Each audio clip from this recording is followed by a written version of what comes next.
Olá, turma! Vamos à correção do exercício da aula de hoje sobre capacidade produtiva. Vamos ao enunciado do exercício.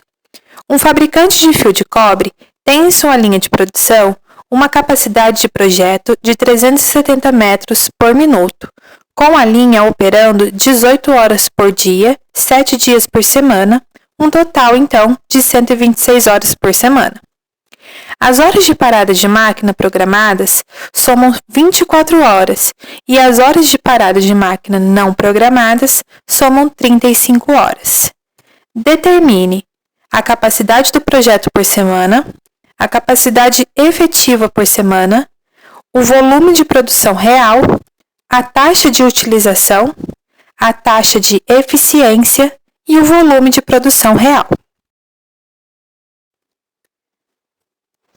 Vamos à resolução do exercício. Primeiro calcularemos a capacidade do projeto por semana. Faremos isso de duas formas. Primeiro calcularemos a capacidade dessa produção de acordo com o tempo e a capacidade de quantidade de produtos que ela consegue produzir.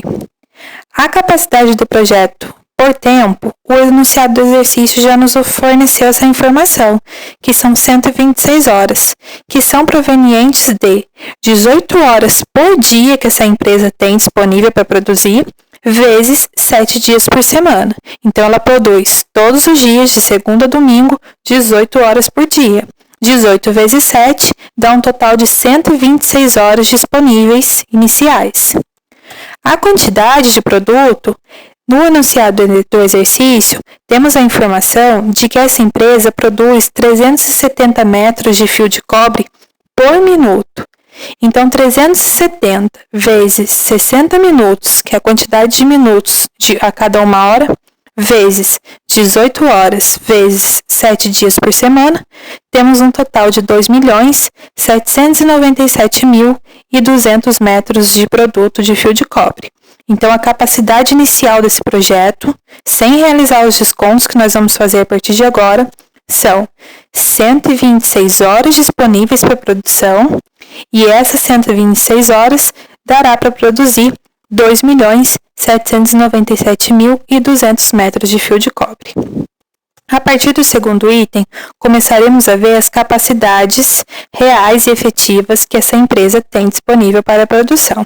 A capacidade efetiva por semana, o cálculo é feito da seguinte forma: são as 126 horas que nós vimos no item anterior, menos 24 horas, que são a quantidade de horas de paradas programadas que essa empresa tem. O que são as 24 horas programadas, de paradas programadas? São horas que essa produção irá parar para, por exemplo, troca de turno, manutenções preventivas, treinamento do pessoal. Então, todo esse tempo que a máquina, que esse chão de fábrica, que essa produção ficará parada, sem produzir, e essas horas foram programadas, foram previamente calculadas, são 24 horas. Então, 126 menos 24, temos um total de 102 horas efetivas, uma capacidade efetiva de produção por semana. Então, novamente, 126 horas era o total inicial, subtraímos 24 horas, que é o total que esse chão de fábrica, essa produção ficará parada de maneira programada, temos o total de 102 horas. Próximo item é o volume de produção real, de acordo com o tempo disponível. Mas para o final do exercício, nós calcularemos esse mesmo volume, só que para a quantidade de produto. O volume de produção real são as 126 horas, subtraídas das mesmas 24 horas de paradas programadas. E agora, também iremos subtrair as horas de paradas não programadas, que são 35 horas. Essas horas de paradas não programadas são, por exemplo, falta de funcionário, falta de material, quebra de máquina. Então, de 126 horas iniciais que essa empresa tinha disponível para produzir, foram subtraídas 24 horas de paradas que ela programou parar, menos 35 horas que essa produção parou sem ser programada. Foram situações que aconteceram de forma imediata surpresa sem que antes fossem previstas. Então, 126 menos 24 menos 35, 67 horas. Ou seja, das 126 horas iniciais, ela tem realmente disponível para produção 67 horas. As demais horas foram gastas com paradas de máquina, paradas de produção programadas e não programadas. Continuando, iremos calcular agora uma medida de desempenho dessa produção, que é chamada de taxa de utilização. Essa taxa é calculada da seguinte forma: volume de produção real dividido por capacidade do projeto. Essas duas informações nós já obtemos dos cálculos anteriores. O volume de produção real são as horas realmente disponíveis que ela tem para produzir, que são 67 horas, dividido por 126, que era o volume de horas iniciais, sem realizar as subtrações de paradas programadas e não programadas. Portanto, 67 dividido por 126 dá uma taxa de 53,2. Lembrando que o resultado dessa divisão é necessário que vocês multipliquem por 100 para transformar o resultado decimal em porcentagem.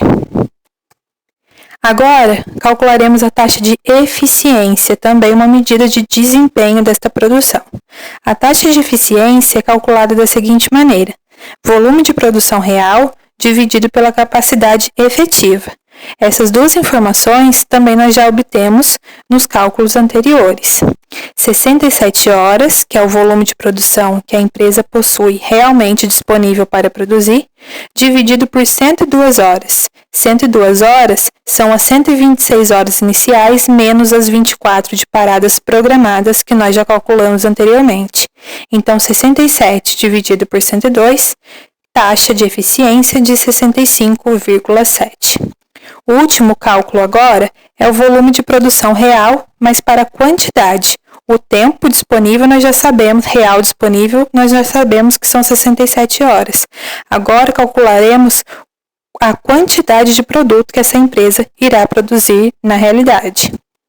Esse cálculo é feito da seguinte maneira: 370 metros, que é a quantidade de fio de cobre que se faz por minuto, vezes 60 minutos, quantidade de minutos que temos em uma hora, vezes as 67 horas que essa empresa tem disponível para produzir.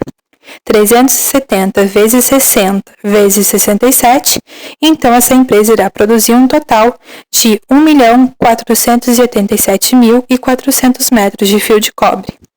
No último slide, veremos o resumo, a comparação do inicial com o real. Então, inicialmente, essa empresa tinha 126 horas para produzir. Fazendo os descontos de paradas programadas e não programadas, restaram, na realidade, 67 horas de produção. Então, 67 horas é o que ela tem disponível realmente para produzir. E o volume de produção real para a quantidade de produtos a ser produzido, inicialmente, de acordo com as 126 horas, era 2.797.200 metros. Então, se ela tivesse 126 horas para produzir, ela conseguiria produzir essa quantidade de metragem de fio de cobre. Mas, na realidade, ela tem apenas 67 horas, portanto, em 67 horas, ela consegue produzir 1.487.400 metros de fio de cobre. Isso é para vocês verem que as paradas de máquina, as paradas de produção, as programadas e as não programadas, elas têm um grande impacto nessa disponibilidade, tanto de tempo quanto de quantidade de produtos que uma produção produz. Claro que as paradas programadas, como o nome já diz, elas foram programadas previamente lá na programação de produção que nós vimos na aula passada. São tempos, horas que realmente a produção precisa parar para realizar manutenções, entre outras coisas. Agora, o que uma empresa procura diminuir ao máximo possível são as paradas não programadas, que nesse caso desse exercício são 35 horas. 35 horas que ela ficou parada, sem produzir, por coisas que aconteceram de forma inesperadas e que não foram planejadas, como quebra de máquinas, entre outras coisas. Então, finalizando o exercício, Esse é o cálculo de capacidade de produção, tanto de tempo quanto de quantidade. Qualquer dúvida, estou disponível no WhatsApp.